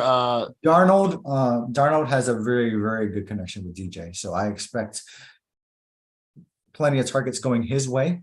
And I know that Sam is going to try and get DJ closer to 1K, and he still can get that if he averages 80 yards over the next 5 games. I would start DJ. I would start Deontay Foreman this week. Expect the Carolina game plan to still be ground and pound. What about Chuba? What about Chuba? I don't trust him. Yeah, I got you. But Chuba, he might actually be not a bad flex, a bad pickup this week because Deontay was limited in practice, or he didn't practice today with a foot injury, but he said he will play. But I still expect him to have most of the workload this week. All right, so Foreman. But those are the two. But okay. Then we got Sunday night, the flex game, going to be a absolutely offensive slugfest here. Miami and the LA Chargers. It should be a very good game. I'll be entertained by that one. Two very young quarterbacks. I think this is like the third straight like Sunday night game for the Chargers or something. I feel like they've been featured on. Yeah, it might have just been Thursday night or yeah, Monday nights or whatever. Yeah, they've been playing primetime a lot recently, and yeah, they've been injured most of it. It's just Austin Eckler and fucking Herbert, and they just do their 2-minute game and do the best that they can. Like the saddest thing about it is the Chargers defense is supposed to be good. Yeah, but they've been hit with so many injuries, and it's just ridiculous. So like, on paper this year, they were like initially at the beginning of the year said, yeah, I'm gonna draft the Chargers defense and not drop them because they are supposed to be one of the top it's supposed defenses. To be. Is Khalil Mack out for the year? So it wasn't Khalil Mack on there. Yeah, I think I'm not sure. It was supposed to be Khalil Mack and Joey Bosa, and like just saying JC Jackson, and they have JC Jackson was injured a lot. Yeah. Melvin Ingram, no, he's not there anymore. Yeah, it's just sad, you know. Their injuries have really taken a toll, and it's really hurt them in the end. But they're still in the playoff hunt, so you know, hopefully they get healthy. They deserve to be at least this seventh. They deserve to make the playoffs. I think they're good enough, and I think should get a chance. Like Herbert should get a chance to try to make magic happen, kind of like Watson. Like when Deshaun Watson, he won that one game he won. It was like almost despite the rest of his team. Like he basically willed him the victory. And you want to see that, for Herbert, because those are the things that make legends. Those are the things that get you to be in a Hall of Famer, and people having reverence for you. So, like he hasn't made the playoffs yet, so we can't say how good he is in the playoffs. People keep saying how good he is, but if he can't get them there, like, I mean, he's still young. Remember how long it took for Peyton to get to the playoffs initially? Yeah. I know. This is only Justin's like second year, I believe. Second or third. It's one of them. This is his third year, I'm pretty sure. Quite sure it's his third year. I think you're right. Yeah, and so like he should definitely make the playoffs. Like Josh Allen made it in his second year, and he did some weird shit. Like you could see the maturation. You see how quarterbacks build up. They start at a certain point, and okay, they're kind of good. Then they might make it to the playoffs. Then they get to that level. Then there's like, okay, now they're at a certain point where they're going for like Super Bowl type of shit. Like and some people some people get lucky, like Mahomes in their second years or whatever, or Russell Wilson, and then there's kind of anointed early, but some people got to prove it. Shit, Dak's still proving it to me, and if I was a Cowboys fan, like he still got to prove it. Deshaun Watson got so much fucking money. If I'm a Cleveland Browns fan, I'm sitting here like, you gotta just take this as a wash because he missed so many fucking games. They can't make the playoffs, I don't think. No, they still have a shot. They have to win out, but they still, it's very, very. They play in a very hard division, like defensive division. So they the AFC North is ruthless. Yeah. I mean, yeah, defensively, the Bengals are, offensively terrifying, but yeah, the Ravens and their defense isn't that bad, but Ravens and the Steelers don't scare anybody. Yeah, so yeah, the Browns would have to, they're not gonna. I think the Bengals are gonna take over that, and the Ravens are ahead of them too. So like they definitely can't catch up in the division. They would have to try to Try to make get the that wild last card. spot. Yeah, you gotta try to get that wild card, and then I don't know how long Lamar's out, but they're They another said he was team. out. I think anywhere between 1 to 3 weeks. Okay, but they're another team that's to me like a system with Huntley. Huntley can run, so like they're the system of like the type of ball they play. They could play it at a percent, maybe a 75%, as opposed to 100% with Lamar in there. I think they still got a good defense, and they can win a couple. They might win if they win a game or two while Lamar's out. I think they'll still figure out a way to make the playoffs, because they were just ahead of the Bengals. I think the Bengals are ahead now. I think the Bengals are ahead. I think they just caught up, because they're both tied, I believe. The Ravens, the Ravens are still ahead. The Ravens are still ahead by a game, right? No, they're both 8-4, but the Ravens have a tiebreaker. Oh, okay. Because they are 2-0 in the division. Okay. All right. So there's a few more divisional games, but they probably have to play the Steelers, and I'm sure they'll win. They can win those games with Huntley. So yeah, the Ravens are right there. Then the Browns are going to be there. The Titans are probably going to be. The Titans are definitely going to be in the playoffs because all right, they're winning their division, right? Yeah, their division is so bad. Yeah, it's like one of the worst divisions every season. Yeah, and they were number one in the league last year, though. It was so funny. Like they had the best record. Yeah. They had a bye and home field advantage. Yeah, and then they threw it all away. Well, yeah. I mean, their defense isn't prolific enough to pull Tannehill. No, like, yeah, like the Ravens when they had Trent Dilfer and Jamal Lewis, which I could equate Jamal Lewis to Derrick Henry, like in those years, as far as being a elite running back. But yeah, the defense is not good enough. Vrabel has not made that defense good enough. They shut down. They beat the Chiefs a few weeks ago, but they're not a prolific defense like they should be with Vrabel as the fucking coach. So, Tannehill, they're a wash. They'll make the playoffs, but I don't see what the hell they'll do, unless Henry. For them to win games in the playoffs, they're really going to have to play that clock game with Derrick Henry. Run the ball, get like chunks and chunks. Make sure they get like 3rd and 1, 3rd and 2, and then get first downs and just milk the clock as much as possible. That is honestly their success, or that's I think their key to winning a game in the playoffs. Well, see, that's what I'm saying.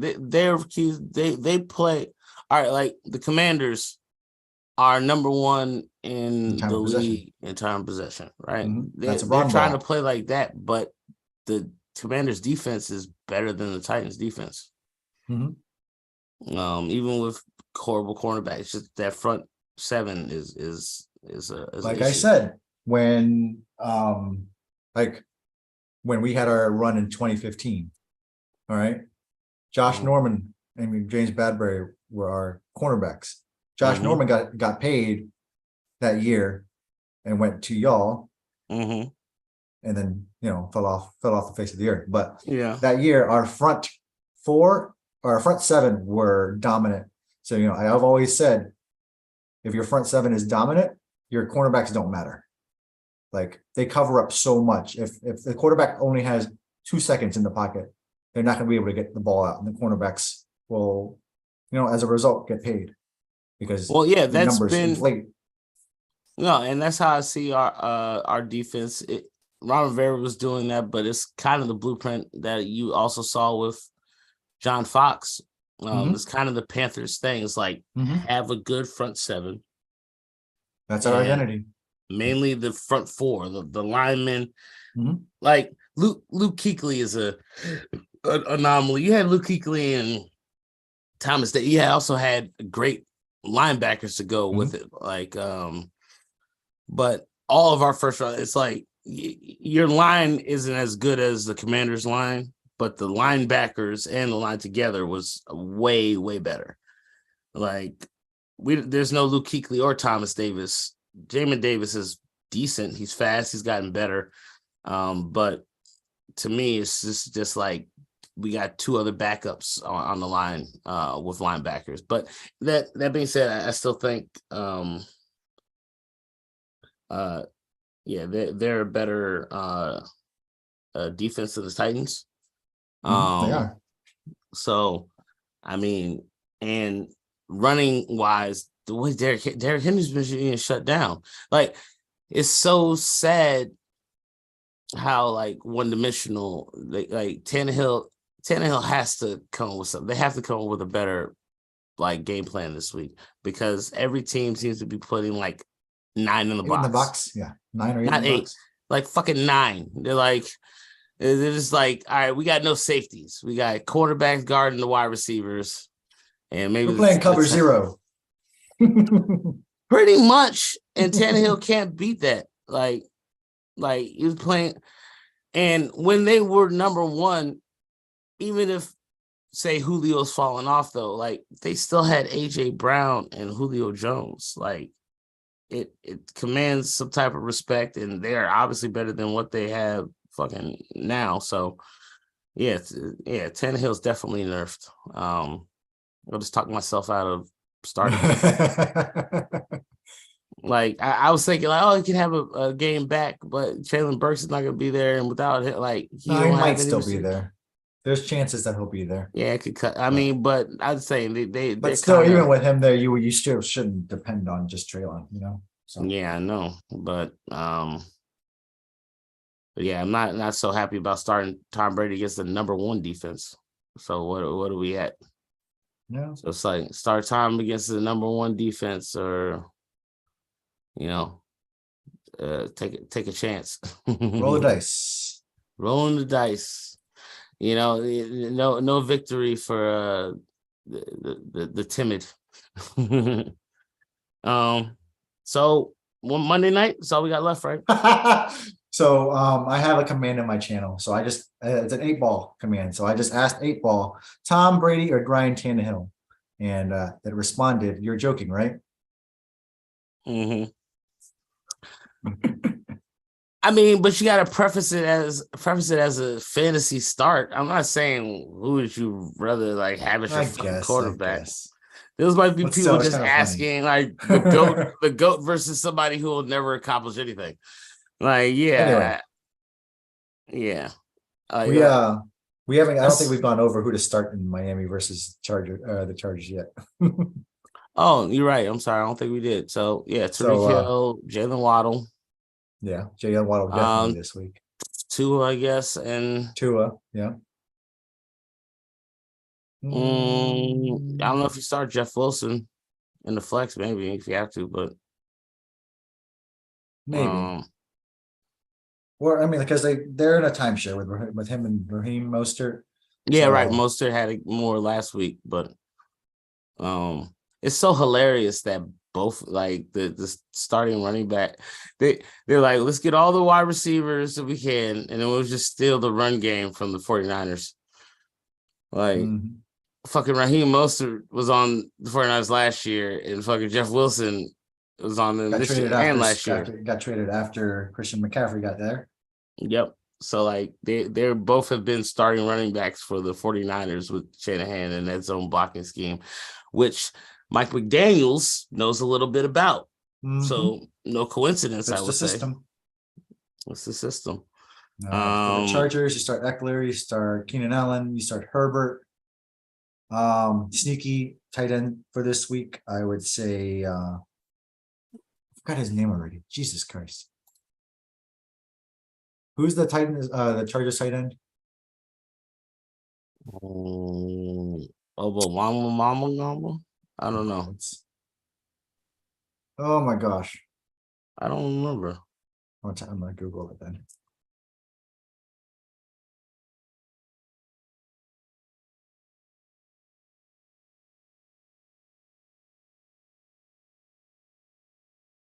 Gerald Everett. Gerald Everett. Yeah. Gerald Everett. He does, he'd be a good start. I would start him. Maybe even Palmer. Somehow Palmer figures out a way to score all the time. I don't know. Yeah, somehow he does. Mike Williams, I think, is still out. So, DeAndre Carter. Yeah, nobody else. I wouldn't start DeAndre Carter. I can't depend on that guy. Not without Mike Williams. But I was gonna say Palmer. Said Palmer, right? Yeah. Jordan Palmer somehow he gets targets. Absolutely gets targets. So Mike Williams might be back. He's questionable, and he was limited at practice today. So we'll see. Yeah. I still I keep reading. This is so funny that one person in the chat, he asked that. It's so funny. It's like, all right, you lost your one viewer. I swear sometimes, I wish that YouTube or especially for podcast shows, you should be able to set if you want comments or notifications for sounds, for when things come in. But oh right, yeah. Instead of because I would have to have my browser. I'm watching it on my phone, but then I would use. I didn't see him because I was using my phone to research the question I was about to ask. Things like that. It'd be nice if it had a ding, or a ding, like somebody said something. But think about it on a Discord. Hey, you've got a question. Think about it on a Discord though. That shit would continually go off. No, I understand. They would be like ding, ding, ding, and that would interrupt the. I guess it'd be fine to have a choice to put it on, but I feel like that would just those sounds would get in the way of the recording, But it's also this is. I have a question for what we're gonna do after the season, or if we're just gonna shelf it until next year and then go harder about it, or if you want to. Turn it off season into a regular type of pop culture podcast where we talk about random shit. Let's talk about Kanye. We'll figure it out. But all right, do we talk about fantasy basketball? Do we start? Yeah, no. What other? Well, everything can be technically under the guise of fantasy. We could, all the other things we talk about as far as X-Men or other random shit, I see that you're playing Guardians of the Galaxy. Yes, sir. When we talking about we'll figure it out. That next movie. I saw that trailer last week. It looks fun as usual. So fun as usual, man. It's so funny how far Chris Pratt has come. Yes, sir. He's playing. I'm pretty sure you might have seen the Super Mario trailers. Chris Pratt is playing Mario. I feel like they shouldn't have made the movie. Right. They could not because I guess they had to because Sonic has a Sonic movie made a lot of money. Well, but so, Sonic, they're trying to dip in there. Sonic's voice has always been he was a cartoon voice. He was American. He didn't talk in the video game. Mario does. They can't it because of the time period and all the cultural relevance in which we live in nowadays. It would be offensive for him to speak like an Italian or speak like a stereotypical. That's what I'm so annoyed. That's how Mario sounded. Okay, we know that the Japanese use a stereotypical Italian voice, but it was it's me, Mario. I want him to talk like this. I want him to talk with broken Italian English. That's what I fucking want. But I'm not going to get that. He's Chris Pratt's going to be oh, wow, this is cool. The Mushroom Kingdom. And it kind of annoys me they did with the Pokemon movie. Detective. Oh, I didn't watch that. Yeah, I know. You're not a big Pokemon fan. But for people that had watched it, I watched it just out of curiosity. But I was sitting there Ryan Reynolds is sitting there being all snarky and Pikachu. It doesn't make any fucking sense. Why is he we all love Ryan Reynolds, but sometimes the role isn't right. Yeah. and they just stick people down at the like some movies they shouldn't have made. And I think it's gonna flop. It's gonna suck, just like the original Mario movie. Some things shouldn't be made into movies, like a game like Halo, which seems like it would be good to adapt to a screen. You don't need to make it like you can never match the depth of that video game. And that's I also get mad with that because I watch a lot of anime, and anime has the deepest storylines, the craziest it plugs at your heartstrings. So like to try to turn it into a movie, you can't do that, because what makes you invested is character development and the idea of, you know, watching these people go through different emotions, but that takes time. So you can't just like it's hard to like make you. It takes a good writer, but I guess it could be done. But that's why it's not gonna be a good Dragon Ball Z movie. There's a Naruto movie that's being made right now. It's being edited. It's already been filmed, and they're ready. Like it's live action, whatever. Like, but anime, it's hard to live action that shit. And I think they needed to wait.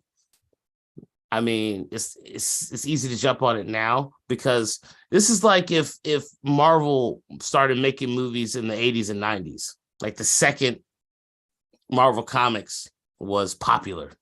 They were like, let's just jump on it and make these movies or whatever. But it takes a little bit of time, I think, for people to understand how to make a good movie and a good storyline that keeps people involved, because a lot of these animes they're making is 300 episodes and they're trying to put it into a 3-hour movie or a 2-hour movie. It's fucking damn near impossible. So yeah, we'll discuss what we want to do after the season's over. Indeed. For now, hopefully next week we'll get more. I'm still we got one more game to go live last week. Yeah, I'm mad at we didn't go live last week and we didn't put it up, but yeah, good talking to you, bro. No, we got one more game to go before you log. Oh, really? There's another game on Monday? Yeah. I asked you. No, we did Sunday Night Football. I'm sorry. I could have sworn we got to the Monday night. No. We just veered off on another topic. I think I guess we got a little bit carried away and confused. But we got the Patriots and the Cardinals from Monday Night Football. Oh, yeah. Roger Stevenson. So that's it. Man, it might be good for you to start Mac Jones this week. Maybe. I think I might start him. It might be a good start. Might be a better start than Ryan Tannehill. Yeah. Talking you into it. Yeah, I mean it's plausible. I was thinking about it already. And I know that we said to start Ramondre Stevenson last week, but he didn't fare too well. Right? I think he got like 9 or 10 points. Yeah, like 10 points. I mean, he's still their only running back, the number one running back. Yeah. The Cardinals is the worst defense, so I just think it's more susceptible to the run and him. But it's also hard to pick and choose a New England wide receiver to start. Because Devontae Parker is back this week. He is available on most waiver wires, but he hasn't been doing much as of late. Yeah, he had a couple of good games in the season though, but he's really fallen off. Like there are games where Mac Jones where he throws like 26 for 32 for like 250 yards, but you don't know. I would assume it would be a game like this with a bad defense. I'd assume that if there was going to be one more good game for Mac Jones and the Patriots, who are actually still very much in the playoff picture. They are. This might be the week. So your playoff hopes ride on Mac Jones. He could. I'm sorry. I don't know what to say. I mean, yeah, because it's better than Tom Brady. Like Tom Brady, it's like starting a mediocre quarterback against a number one defense is just a bad plan. As a fantasy owner. So, I mean, and then what's it called? Obviously, you start DeAndre Hopkins. I'm gonna start Marquise Brown. You probably have to start Kyler. I think you have to. If you drafted him, he's probably your number one. So you gotta see. I mean, you might have been good enough and got like a Geno Smith or something, and then you could possibly start them. Like as you know, some people even have like Kirk Cousins as a backup, but Can yeah, you you probably have to imagine? start Tyler. What? I think there's one person in our league who has both Burrow and Tua. Can you Oh wow. imagine the quandary they go through every week? Mm. I mean, it wouldn't be me. I'd probably trade him. Um, that'd be that's crazy. Cause like, yeah, if you start them on those two players, one of them is guaranteed to have a 25 or more point game.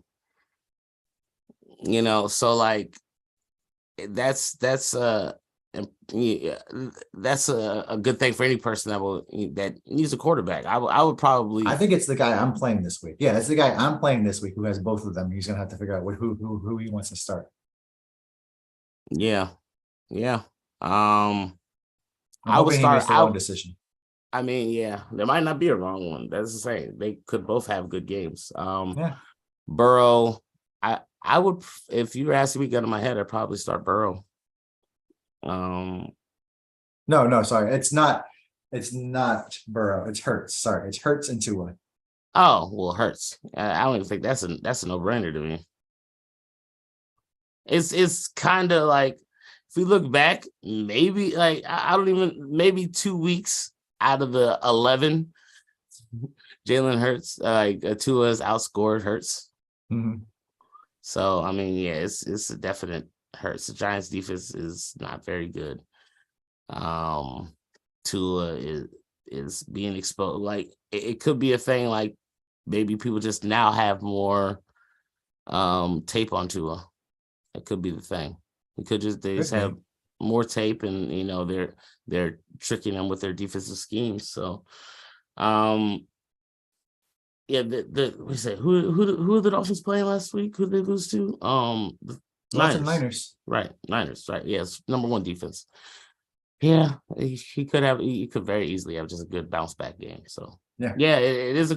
I get it. It's a small quandary, but I'm not even hesitating. I'm putting in Jalen Hurts. Yeah, I that in that instance, I would absolutely go with Hurts every week as well. But Burrow, I would definitely have changes. I would have been fucking traded Tua. Like this is why Dubs might like if you beat him, he might not make the fucking playoffs. Yeah. Like if I win and you beat him, like he's starting Kadarius Toney and Gus Edwards, other shit like that. He could have traded Tua for a much better flex player. You know what I'm saying? Like a much better like a wide receiver and or running back, and he could have got something for Tua. So I tried to make some trades. I should have made some earlier. Like I tried to make some, but I guess I was being too selfish with it. But nobody. I'm always in the idea that you make a trade that's in favor of yourself first, in hopes that negotiations begin. Mm-hmm. That they do a counter, like to see their thing. But like I made like probably 7 or 8 trade proposals, and I got nothing in back in return. I'm like, oh, I guess they don't want these people at all. Like I tried to trade Dalvin Cook multiple times, and nobody has seemed to want. I tried to trade Dalvin Cook straight up for Mike Evans, and didn't take it. That was on Johnny. I was like, all right. Like, I mean, I think this is a pretty even trade. Probably so. in your favor. I mean, I think Dalvin Cook is a better start than Mike Evans, but it was right after like Cooper Kupp got injured. I was like, I need another wide receiver. I had Devin Singletary, whatever. I was like, I can figure this out. But yeah, nobody wanted Dalvin Cook. So yeah. He should have definitely traded him earlier, and hopefully that's his downfall. I would like to make the playoffs. I just don't think without Cooper Kupp I can win. So like it'll just be fun. Sledding. It'll just be fun to make it. I'd have to like I would have to do waiver wire like magic to try to win. I'd have to like pick some guy that you never to find that defense that will score you 40 points. Yeah, week. That guy. Yeah, that. I don't think he will. But hey, man, I think we've gone on long enough, bro. This is 2 hours. I'm gonna have to edit some of this down, but so talking to you, bro. See you next week, and hopefully you have more than one viewer. Remember to like, subscribe, comment. Like and subscribe, all that good stuff. I'm gonna edit this and put the video up with the intro. Hopefully by tomorrow. So all right. Alrighty. Talk to you later, bro. All right, man.